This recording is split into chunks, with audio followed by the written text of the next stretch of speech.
Okay, so this is possibly the first of many videos about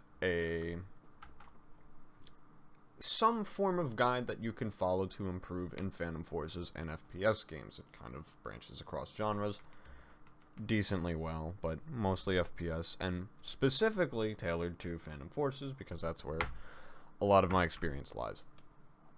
Not saying I'm the best player in Phantom Forces by any means. That's not realistic for me to claim, but I'm fairly familiar, especially with the farming side of it, where you are fighting in public lobbies and predicting the movements of many characters at once. So, two major things that determine first-person shooter skill, actually the only two things: game sense and mechanical skill. Mechanical skill is how fast can you put your reticle onto a target. It seems like a very simple thing. Yes, of course I can put my reticle on that target. I can put it even on something really far away. All this stuff.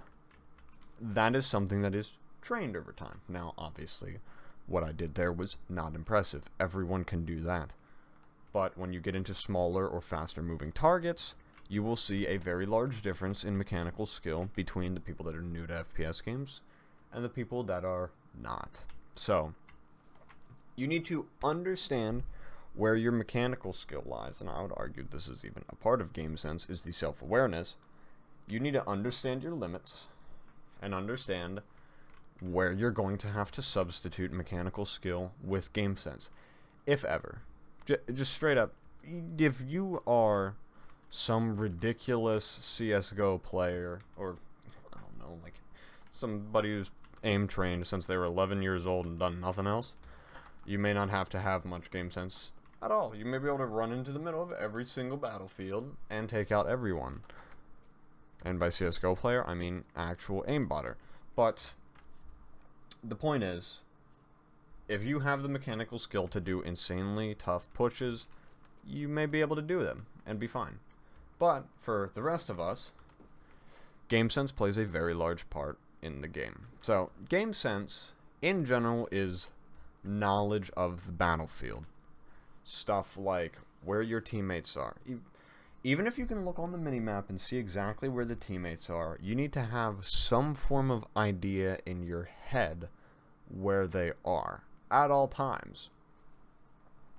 I'm not saying the teammates are going to help you very much, but they may do stuff to the enemies that you need to be aware of. So, that's one aspect of game sense, and that's one I'm going to emphasize very strongly over most people. Everyone thinks of game sense in a way as knowing where the enemies are, figuring out where they're gonna go before they even know where they're gonna go, but that's not necessarily the important part. You need to have equal knowledge of your teammates as you do the enemies to properly excel. Yes, if I know an enemy's behind that barrier, I can put a round through it and hit him in the head. That's nice. But in a situation like this, knowing where the enemy is and not the teammate is actually more detrimental. So, I'm in my spawn, the ghost spawn.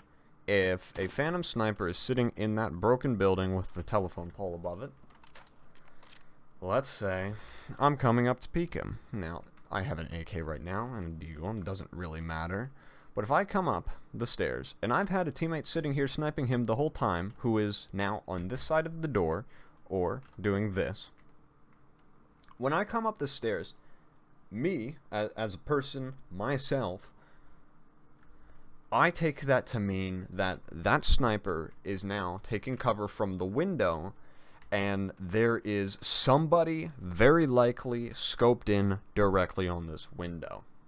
That is a dangerous thing for me personally to be peeking that window. That means it is time to take another angle, because as soon as you peek out, they're just waiting for movement. They don't really have to aim at that point because their reticle is extremely close to where they're going to need to shoot in any situation, and a lot of times people are going to peek the same side every time because that's easier to do.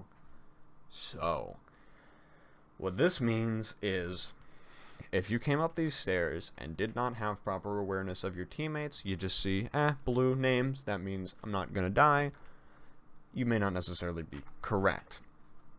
Now, obviously, this doesn't apply to 1v1s, but this is just some basics to think about if you're going to try and get a decent kill-death ratio, or just feel like you're doing better in-game.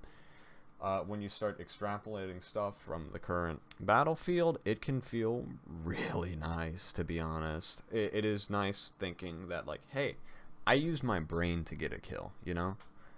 I like that feeling, and I try to do that as much as possible. That said, it's sometimes not needed, and I'll get to that in a little bit. So, in this kind of scenario, if I peeked the enemy, I would be at a natural disadvantage because his crosshair is optimally placed, whereas I have to peek, and, like in this scenario, I know where that building is, so I can get pretty close doing one of these. But even still, his reticle can be sitting here, I can walk out, and I'm just going to get destroyed in a lot more cases than it would be if there wasn't a teammate there. So, while teammates are not necessarily going to help you, because you can shoot through them, or enemies can shoot through them rather, there's a large chance that they can detriment your playstyle in a way. And you do need to be aware of them just as much as the enemies. That is a huge part of game sense. That is what separates good from best in a lot of cases. Because when you are peeking an area that is pre-disadvantaged by a teammate, and you didn't think about that, now you're fighting Shroud on the other side, because they're holding their crosshair just waiting. And you have to have obscene mechanical skill to overcome that. So, real quick, if I spawn, or despawn rather, don't ask, and grab something, grab an AWS, boom, fine. Okay, oh, I even spawned here. Yeah, so if I come up here, this is where the mechanical versus game sense comes into play. So, no teammates up here, I do nothing, I see an enemy, and I do that, bang, put a bullet through his head, hopefully, theoretically speaking, of course. That's fine. That's an average use of mechanical skill and game sense. And also, another thing that is included in game sense is spatial awareness. So, if I put my cursor there, I'm going to be pretty close to that building. Yeah, see? I mean, I hit the corner of it. That's not perfect. That's not right where somebody's head would be, but it's fine. This is, I would argue, game sense. You can put it into the category of mechanical skill, but that's not where I'm going to. So, in this kind of case, using your game sense of where you know that building is, there you go. Boom. You have a nice shot lined up, and you only have to do micro adjustments with your aim to actually put a round on them. Now, this gun has a lot of drop, so you have to understand that as well, but that's fine. In this case, you are using a little bit of mechanical skill and a little bit of game sense. And, in a lot of cases, with the average player of this game, you are very likely to get a kill. Pretty simple stuff at this point. I don't want to overcomplicate it. This is stuff that you need to be thinking about. Where are your teammates? Just keep that in mind, and you can do some pretty nice stuff. So, I would say, should I wrap this up yet?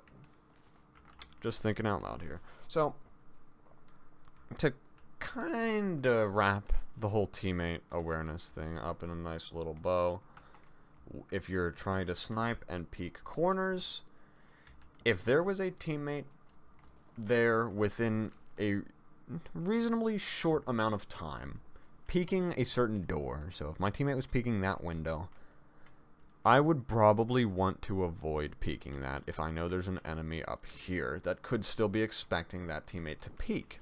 Because, keep in mind, like if I hop on over to this house real quick, that's not even faster than the sniper. Game sense. Mine, not great, apparently. Okay, that's not really what I meant to do. Nailed it. Yeah, so, if I'm the enemy at the moment, that's stupid. Never mind. If I am me at the moment, we've been having a peak battle with that enemy building for a long time. There's two enemies over there. only one on this side. Only me on this side. Let's say I shot at one, got a body shot, he went off and took cover on the right. His teammate came out from the left side, shot at me, and killed me. That's fine. I am now dead, and left enemy, as we will call him, knows that. Now, he unpeaks to reload or whatever. Right enemy repeaks and is still aiming at this window because, let's be honest, 99% of players don't watch the kill feed to see what guns killed who, and if it was a headshot and all that kind of stuff, or studs. You can extrapolate a lot from the kill feed because this is, I'd say like maybe 300 stud shot, mid 300, between 300 and 400. So if you see a sniper kill with an intervention, you know your teammate's using an intervention, and you know you're going pretty decently far across the map, chances are that intervention headshot kill was your teammate killing me. That is a lot of thought to do in a very short period of time. Most people will not do that. That's stuff that you can see in videos and understand how people got to their conclusions, but that is stuff that is also very difficult to do in the heat of the moment, and you can see why. Also, if you got hit and are low on health, the kill feed can honestly be pretty difficult to see with the red edging of the screen to show you your health. That's one of my complaints about the game, but, you know, that's fine. Just kind of how it is, I'd say. So, in those kind of situations, if you die and respawn down here, and you're like, hey, well, I'm next to this nice sniping location, let me go up here, miss the ladder, perfect, oh, missed the ladder again. Okay, let me go up here and go back to the sniping position. Right enemy may still be ADS'd on this aim down sights is what ADS stands for. May still be ADS on that window because he did not know that his teammate killed you. Or killed me in this scenario, my bad. That is where the enemy's bad game sense may actually help him more than your good game sense helps you. This is where you have to understand that the enemy does not have perfect game sense. And while somebody like me would probably check the kill feed, look for these things, look for the spottings, and understand that, okay, my teammate just took out that enemy peeking the window. That is fine. I can now move on to the next angle to peek the next building, start rotations, whatever I feel like doing, because I know that is one more angle that's clear. However, in a situation where I am an inexperienced player and do not understand that, when I see you re-peek, I will never even know what happened. I don't know that you died because I wasn't looking at the kill feed. I wasn't looking at my teammates' guns. I don't know the sounds. I don't know stuff like that.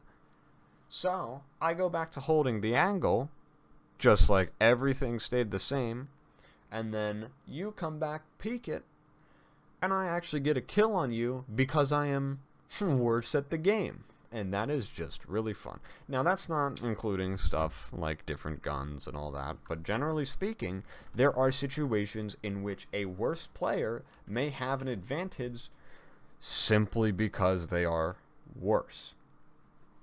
Now, that is pretty deep to constantly be thinking about. I find that I've done it for long enough that a lot of that stuff really does become second nature. To be looking at the kill feeds, to be recognizing the guns that my teammates are using by sound and stuff like that. I find that doesn't bother me. That's not taking up. It's like when I'm playing in a relaxed mood, I can still do that, and it's not any less relaxing. It's fine. That is totally fine to do. I don't have to be writing down stuff and making like an Excel spreadsheet of what happens on the battlefield in those 15 minutes. No, it goes into your brain, and your brain gets used to keeping track of those kind of details over the course of time. There is definitely a training aspect to the game sense, just like there is to the mechanical sense. That is something that you have to keep in mind. This stuff may be complicated off the bat, but that is fine. You'll get used to it. You can pick this stuff up. So, To wrap episode 1 of, teaching series, DAB 420, whatever this is going to be called,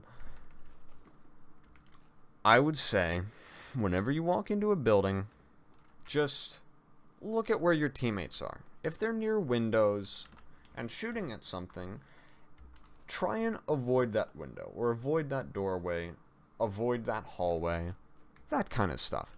Because chances are, if your teammate was peeking that doorway, that means there is an enemy waiting to return fire. Especially if your teammate looks like they're reloading, like they pull back in a rush and that kind of stuff. Just watch how they move.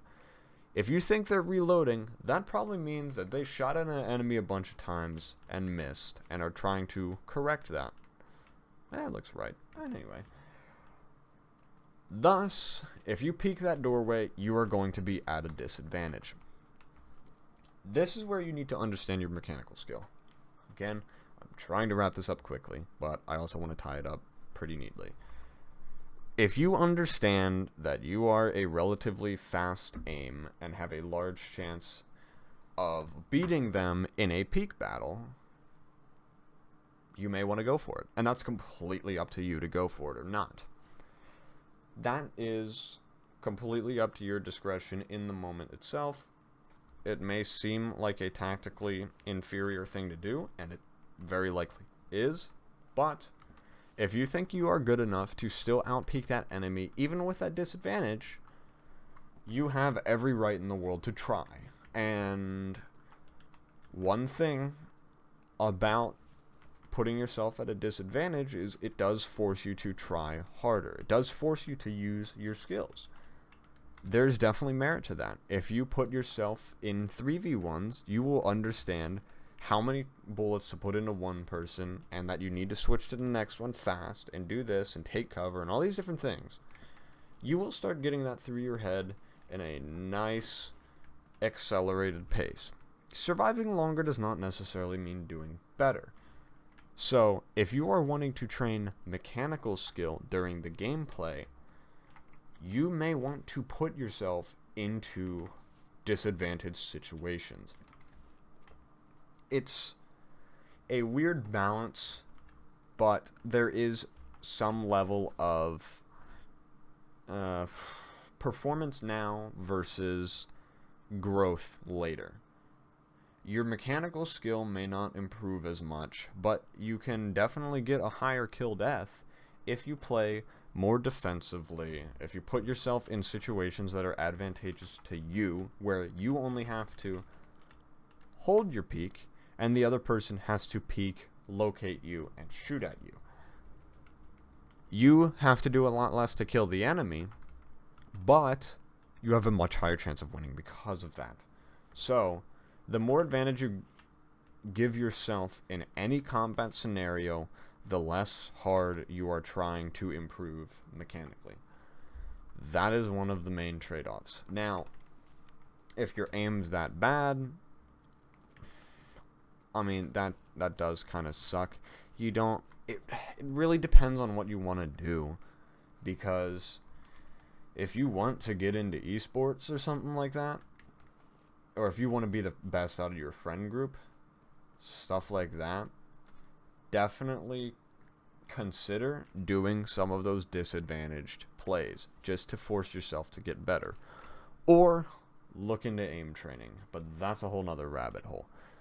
That kind of isolates the mechanical side and does that arguably faster than you can do in games. I'm a proponent of them. I would definitely support them. I do think they're effective, but it is also an external tool that you may not want to bother with. If you're playing video games casually, it's like, do you really need a better aim? Probably not. Frankly, it comes down to what's the most fun. I highly recommend doing what is the most entertaining. If you may not have the best mechanical skill, but you really love having a kill death above 2 or above 3 and feel really satisfied when you do that, by all means, make yourself think as hard as you can to do that kind of stuff within the realm of what's fun to you, of course. But if that's what it takes for you to have fun at FPS games, do it. Like, that is what matters in the moment. Because the more fun you have, the more inclined you are to continue having fun. And even if you may not be improving mechanically at the fastest rate, your game sense will still be improving because you are constantly thinking about situations and how the interactions will affect you.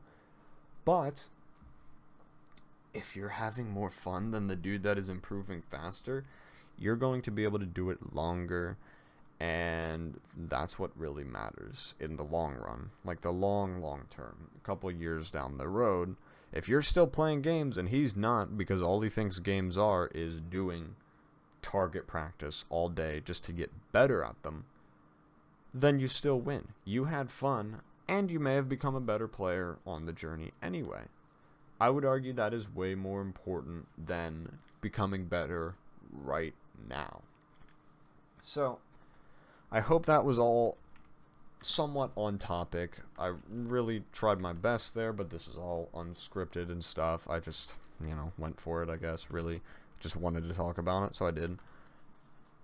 I would like to do more of these kinds of videos. I would like to delve into mechanical skill in a certain sense. I would like to delve into, back on the game sense side of things, pathing. When you spawn here, which way should you go? Which way are the enemies? Where are the enemies going to come around? When are the enemies going to come around? Stuff like that.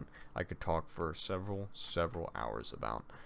And if people want to watch it and are willing and it's not too serious for the game I'm doing it in, I would love to keep doing that. But I'll just kind of have to see how it goes, watch the video back, see if it was slightly coherent at all. But yeah, I hope this helped. As long as this does get out and get to people, I do hope this helps and helps you think about at least one aspect of gameplay. Like, this is thinking about teammates seems stupid, but once you do it, it can make a difference. Like, once you get this into your brain and it's like, oh, there's a teammate there, I better not peek that window, I think I'll go to the next door in the chain.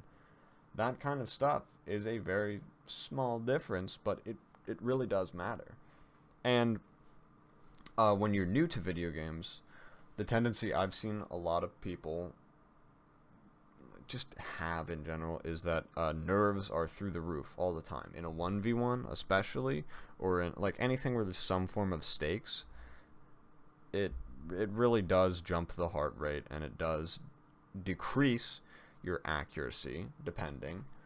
So understanding, even if your mechanical skill changed in the short term, that your game sense will be solid because you trained it specifically, can make all the difference. When your brain goes to shit because you're in a stressful, like a 3v1 or something, understanding that you can still rely on your brain because you know the basic concepts were so well ingrained from thinking about them all the time, you may end up still surviving it. You may end up winning that encounter or something like that. It really depends. But not letting nerves get to you, a good way to do that is by learning the concepts better and getting them into so-called muscle memory, stuff like that. That's what makes the difference. It's a lot of subtle things that, frankly, the best players are already doing. But I don't know how many of them can reflect and could properly teach a class. I don't know if I'm one of them either, but it is something I want to try, and I want to kind of bridge the gap between the beginner player that doesn't even know what game sense is or what mechanical skill is, and the elite that just do it like that's how they were born in a way. Because, a lot of the more elite players have been doing this their whole life and do want to do esports and do want to stream and stuff like that. And when you've been doing it, it's almost hard to tell that you are doing it sometimes. So I want to see if I can change that. But, yeah, I'd say that's all for this. Episode 1, ? Read the fine print. Check the channel later, see if there's other ones, I guess. But, yeah. Had some fun doing it. Hopefully some people learned off this one. Good night, boys.